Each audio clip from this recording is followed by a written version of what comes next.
Hi guys, welcome to the Citizen channel. I hope you're all staying safe and well. Please, if you are new to this channel, please push that subscribe button. We do everything City, past and present here on these little vlogs, so I do try and inform and entertain, and there's some links on screen as well for Facebook and Twitter where I do post loads of City stuff. So if you follow a friend me on there, I do check every few days and follow and friend everyone back. And if you do get a chance, please have a check out my film and TV channel as well, which I try and inform and entertain on there, and all the latest films and TV drama here in the UK and from around the world. So if you can check that out, that will be fantastic. Anyway, hope you enjoy today's feature.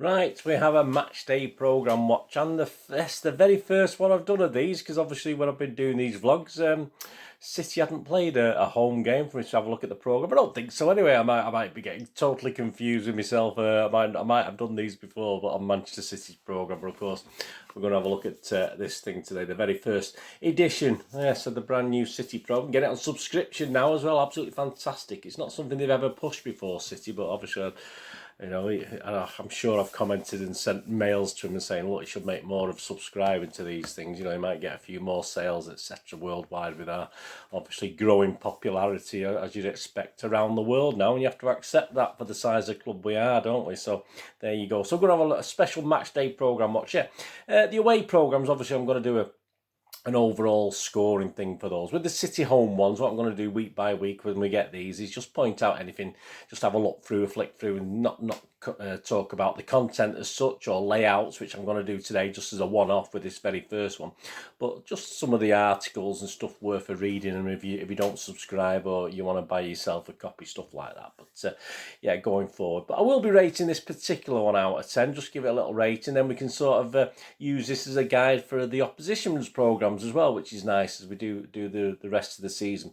Right, so let's get on with this, yeah. About excuse me, still a bit hoarse after the game yesterday.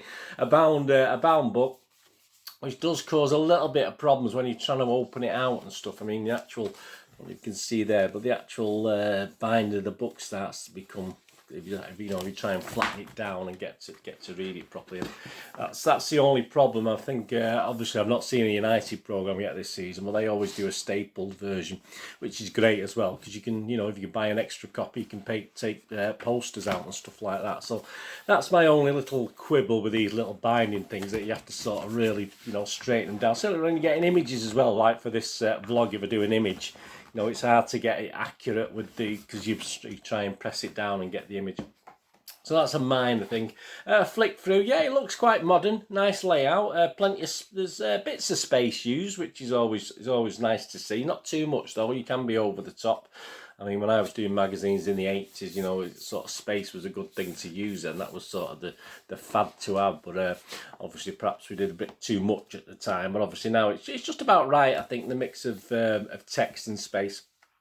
Literally read through all this. I've not, obviously there's not much on the Norwich to read. It's mainly pen pictures and stuff like that. But it probably took me about, 30 minutes, 40 minutes. I'm a fast reader to literally read everything of interest in here, apart from the ads and stuff like that. There's 11 pages of ads, so that's only about 12-13% of the programme, so that's good. Ads and promos, stuff like that. But obviously I don't include like the subscriber page as an advert, as I class that as part of the programme, because it's not just promoting something, it's trying to build on what we've got in it. So yeah, so that's the thing with these. I say it's nice layout, nicely put together. Yeah, I mean, obviously comparing to the Community Shield and the Tottenham programme last week, yeah, it stands up pretty well.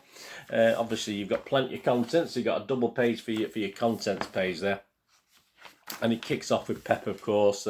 Great images of Pep, and obviously a little bit talking about we are the champions. We have the trophy in our cabinet. Now we have to fight our very hardest to reclaim the crown. So all the sound bites you would expect. There's never going to be anything. I'd like to see perhaps a little bit more background in these things as well. A little bit of stuff we don't usually see, rather than the usual diatribe and the usual stuff they come out with. Just doesn't have to be anything dark or sinister. Just a little bit more, something interesting. Yeah, I mean, I don't, to me, just take it out. If you're not going to do anything, Pep is, in all fairness, I love Pep to bits, but obviously we hear all this stuff in his press conferences and stuff. So unless he's going to do something a little bit different, I don't think he should have a column, to be honest. It sounds daft, but that's just my views now. In a modern programme and a modern magazine, which is what we're trying to do with this thing, we're trying to get people subscribed to it now. As a magazine, it should be a little bit more different, I think, now to what the tried and trusted that we've had for years and years. I look back at some of the 60s and 70s programmes, there's some quite good articles in, from people connected with the clubs. He didn't always put the manager's views in it. So, yeah, I wouldn't mind going back to that. So, I may have a word with someone and say, get it sorted out, whoever it is. Yeah, as you'd expect, John Stones signed his new contract, didn't he? So I feel like this is definitely home. So a little bit of a question and answer to John Stones' question, like how different do you feel at the start of this season to last? How important was Pep and the backroom team support in your decision to stay? So, yeah, not a bad little double-page spread on little questions to John. That was quite interesting. Then this is nice. Yeah, you get the match reports, and obviously City have not recently done this so well as other teams, but so you get a report on the Tottenham and Tottenham 1 City 0 with some good images as well. Some images I've seen, some images I haven't seen, so that's good to watch. Then you get, obviously, as you'd expect, the main interview. We've only signed one main player so far, haven't we? So obviously it's got to be Jack Grealish. Again, a lot of the stuff we've seen, if you look at the City sites, you look at the papers, you look at the various media, but some nice little bits in it, nice little pieces in the article that I wasn't familiar with. As I say, it's sort of Jack Grealish is one of those players. When he played for Villa, I didn't particularly spend much time thinking about him. I didn't think I particularly liked him, but now I've seen the cut of his jib and what he's been doing for City. It's not just because I'm biased now. He's a City player, but he just seems a decent enough lad. And I never really thought that when he was at Villa. I never really had much time for him, but it's strange, isn't it? And so it's just one of those things that you start reading and you start listening as well. You start listening to these guys giving interviews. And it's it does change your opinions. I'm quite I take people as I find them, me, and as I say, I've been a bit unfair, I think, on a lot of players over the years because I don't really look at them. I don't really look at people like Grealish. Harry Kane's another prime example. I'm not overly impressed with Harry Kane, but that may change if he ever does come, which I'm not too sure about. But there you go. We've got Buzzword. Buzzword is back. Of course, Mike Summerbegan, he has some good old stories, obviously, Mike. Not so much in this one, but he talks about Terry Cooper and Leeds and players passing away and stuff like that. Obviously talks about the season ahead and Chelsea and United improving. Buzz, if you're going to have an article with Buzz, I think moving forward, obviously he's going to be talking about history and stuff and, any games he played against Norwich, what he thought, stuff like that. But say the history side's covered in other options, but I think Mike Summerbegan's going to be in it, perhaps a bit more on that.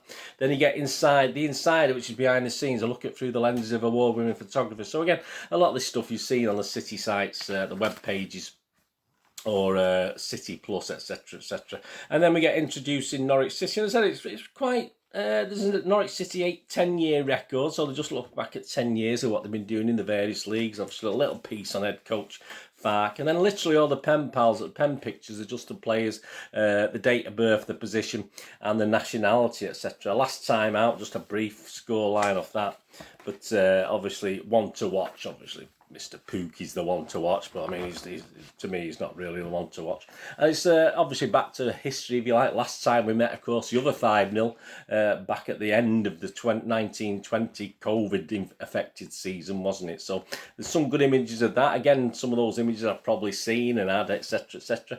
An interesting head-to-head, they compare Riyad Mahrez, who's made 227 appearances, with Todd Cantwell, who's made 38 appearances, and you get big discrepancies like Mahrez has had 207 shots on target and Cantwell's had 16 shots on target. Chances created by Mahrez, 88. Chances created by Todd Cantwell, just 1. So I mean, a little bit of a discrepancy with the head-to-head comparison they're making, but I can see what they're doing. That's okay, it's fine. But yeah, it's a bit, it just looks a bit much, doesn't it? It tells a little bit about Todd Cantwell and who he's played for and how he's progressing, etc., which is nice, and the same with Mahrez, which we probably know anyway. And then he played for both. So you've got players who play for both. Today we've got, obviously, Craig Bellamy, who obviously played for City and Norwich. Obviously a little bit about how how Craig ended up at Norwich and at City, etc., etc. And they also do a list of other players, which include Dave Bennett, John Benson, David Fairclough, Darren Huckabee, Carlo Nash, Mark Robbins, Mike Sherrin, Ashley Ward, Jim Whitley, Paul McLaughlin, Gary Megson, Justin Fashanu, Dixon Atu, Wayne Biggers and Joe Royal. Yeah, and I've more or less heard of all them. Perhaps Paul McLaughlin I'm not overly familiar with, but there you go. And they got a blast from the past, some nice black and white pictures. You know me, I love my black and white City pictures, of course, when I look back at my old programmes. But obviously going back to 1983 here with Mr. David Cross, Kevin Bond, Asa Hartford, obviously in a game that we won comfortably at Main Road 4-1. Some great sort of background images there of Main Road, the North Stand, a bit blurred, but you can just about make it out, and the Kippack Street. And of course, that was the season we got relegated, unfortunately, so we'll gloss over that one. Then they've got obviously another match action summing up the Leicester 1 Manchester City 0, which is fine. Just a brief summary of the game, the players, a couple of images again on that's fine. You get City in the community, obviously a couple of pages for them, and you get your first of your quizzes. Yeah, Manchester City versus Norwich. I mean, quizzes like today's team have met 18 times in the Premier League. How many games have Norwich won? So things like that you're not going to probably know, are you? But yeah, it's 10 questions on City versus Norwich. What season did Norwich last achieve a double over City? So if I got 2 or 3 of those right, I'll be very lucky, to be honest. I know the answers because we got me here upside down, so I'm not going to embarrass myself or you by asking you for the answers for those. But that's the first page. The first one, we've got more to come in a moment. That's fantastic. You know me and my quizzes. I like my quizzes. Then, yeah, he's making a welcome return. Kevin Cummins is just a couple of pages with a couple of images. Obviously, a Joy Division thing that he did. And obviously, he talks about, he's got a book coming out, a Joy Division book. So if that's any interest, keep you find out about that, guys. If you want, that's due out in October, apparently, from Kevin Cummins. So that'll be interesting to some of you. And obviously, with the Olympics, he got Mr. Gary James. Well, there we go. We've got Gary James. It's always nice when Gary James has got a piece in the magazine, of course it is. He's got 4 pages, yeah. And he talks about the Olympics and in the main 2 City links. Obviously, we've got a guy who works for the backroom staff for Pep, followed Pep, I think, in his Barcelona and Bayern Munich and City. Estiati, I think he's called. And obviously, he was water, what's it called? Water polo, is it? Let me just have he won a gold in Atlanta as part of the Spanish water polo team. Yeah, so there you go. So that was interesting. I didn't know anything about him. But then the majority of the thing is obviously on the fantastic. Of course, I do my streets around Main Road thing, and of course on Mr. Sam Woosman. Max Woosman. I'm thinking of Sam Cookson then, wasn't I? My apologies. Max Woosman, who obviously won medals in tennis as well, obviously at the Olympics, etc. and stuff like that. So it's a good piece. A lot of stuff I didn't know about Max Woosman, probably his name as well. But a lot of stuff I didn't know about. My apologies. It's easy. Sometimes my brain and my mouth don't link up together very well. But yeah, some great images as well, and some stuff I have no idea about Max Woosman. And obviously I've not actually done his streets around Main Road yet, so obviously my thanks to Gary. I'll be dipping into this because there's lots of stuff on here that I didn't know about or didn't have the information on, etc., etc. But great to see Gary James back. That's fantastic. You get One City, so news from City Football Group partners around the world. Just a page on that. X and the City. So Shay Given looks back fondly on his spell at the club. So obviously no particular links to the Norwich thing, but and assesses our targets for 21-22 and gives him his views on Mr. Edison as well. So just a couple of pages from Shay Given. You get the fans out there with pictures of the babies. You get obituaries of fans who've sadly passed away, etc. All that sort of stuff. Costa Blanca Blues, the official supporters club, a little piece on them. Hattersley and Mottram, Chorley Brand, Chicago MCFC supporters, an image of a new baby there, which could have been on the other page as well, but there you go. And then you get a wonderful double page, yeah, City Kids it's called, but I'm a big kid. We're all big kids, aren't we? Yeah, a brain teaser to test our young fans. So you get a word search to seek out our Brazilian players or link players from the past. An Aguero thing, which we remember Aguero, but this is a sort of fudged out picture, so can you tell who the player is? A spot the difference, there's a good one. I'm not going to mark my programme with circles and stuff, but there you go. And fact or fiction, that's an interesting one. Can you tell which of the following City-related statements are fabulously accurate and which ones are totally false? So that's good, I like that. I might introduce that in my sort of thing. I do a true or false, don't know what I'm talking about. Yeah. One of the questions here: City are one of 6 clubs that have never been relegated from the Premier League. Okay, well, I'll let you decide that. And a Gundogan-ogram. There you go. Can you unscramble the letters to reveal the name of a current City star? Solve Bin Radar. Solve Bin Radar. There you go. You have a think of that one. I think you'll sort it out. Yeah, so great to see quizzes. City women a couple of pages, City under 18s a couple of pages, the elite development squad a couple of pages as you expect. What's in a name? This is pushing it a little bit. It's just a little bit about Fernandinho, and obviously they took every letter of the name and done some connection with him in Brazil, etc. So for final, Fernandinho's first major trophy was it came in March 2014, a win against Sunderland. So they've done that. Obviously with the shorter name players, it probably wouldn't fill a couple of pages, would it? But yeah, they managed to get a couple of pages out of that. What's in a name? So that's okay. A bit of filler there, isn't it? It wasn't just information on Fernandinho, basically, which is fair enough. Obviously, then you get the players' stats, some quirky stats, if you like, the answers to the quiz questions. Then you get your fixtures and results with a giant picture, of course, of the action at the Tottenham Hotspur Stadium last week, and obviously from the Charity Shield or Community Shield. And famous last words, yeah. So we've finished the entertaining, of course. Famous last words, it features Blossoms frontman Tom Ogden, who answers some questions on the group and his support of City and when he first started supporting City, etc, etc. So obviously a massive City fan, so I like that. And yeah, have you ever met any of your City heroes? Of course he has, loads. Aguero, Company, Dickoff, Mark Kennedy, KDB, and now Foden climbing his way up the ladder. Prediction for today, yeah, City 4, Norwich 0. You were nearly right, mate. You're a bit closer than I was. I said 4-1, but there you go. So yeah, there you go. A little, obviously, bit on Blossom's front, man. Obviously, it's going to be various celebrities over time. I assume with that, this is okay. Nothing wrong with that. That's fine.